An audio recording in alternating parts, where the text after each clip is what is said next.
Okay, during about the fourth year in Holland, the fourth year of the war, Frans and Dad had to be hiding out because they were both looked for by the Germans. Frans had worked in Germany for about a year in the farms and finally escaped there because all the they picked up the people from the occupied countries, the men, because all their men, the Germans, were in the army.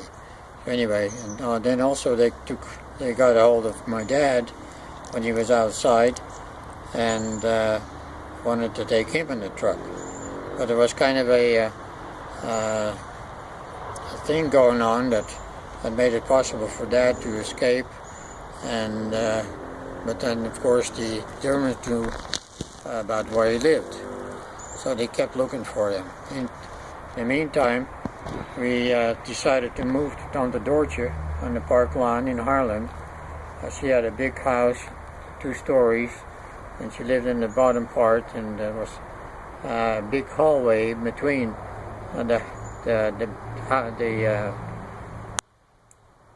her side and our side. So one day she asked me, "Dad," and of course she didn't like me at all because I didn't like her, and said, "If you sing that song, 'A Mighty Fortress Is Our God,' I'll give you $100. And I said, "Oh yeah," you know. So anyway, after about a week, I could sing the song, you know, by heart, but I never did sing it for her.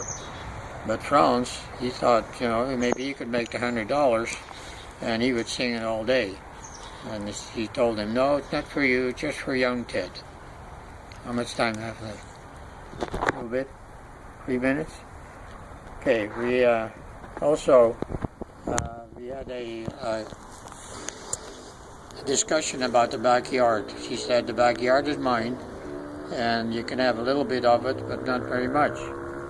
So she dug a trench about 4 feet into our side, and said, "Okay, now this is my side, and the little part is your side." And so we didn't like that. So Dad later on in the night dug another trench about 8 feet her way, and just said, "Okay, now this is our side, and the other one is your side." And of course, things like that did go on. And then we listened to the BBC, which was the English broadcast, which told us about the war and how things were going on. And of course, the Germans had their own broadcast telling us what went on with them. And so the BBC was outlawed from the Germans. And she said, "Okay, you listen to the BBC again, and I'm going to tell the Germans what you're doing." So we figured, okay, that's getting too bad, and we have to move again. So we moved in with Mom's brother on the other side of town, with Piet Verstegen, and he had a 3-story house there. And then at the time, Dad said, "Ted, you better run to Tante Doortje and tell them if the Germans come there looking for us, you better tell them, you know, we don't know where they are."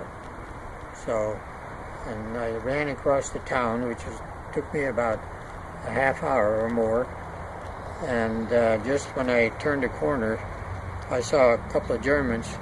They were on a bicycle looking around for her address. But I got there first and told Tante Doortje, "You better not tell anything about where we went. Just tell her you don't know. We just left and you don't know where we went." And so when I went out the door, the Germans were pretty close and ready to go inside and interrogate her. And hopefully she didn't tell anybody.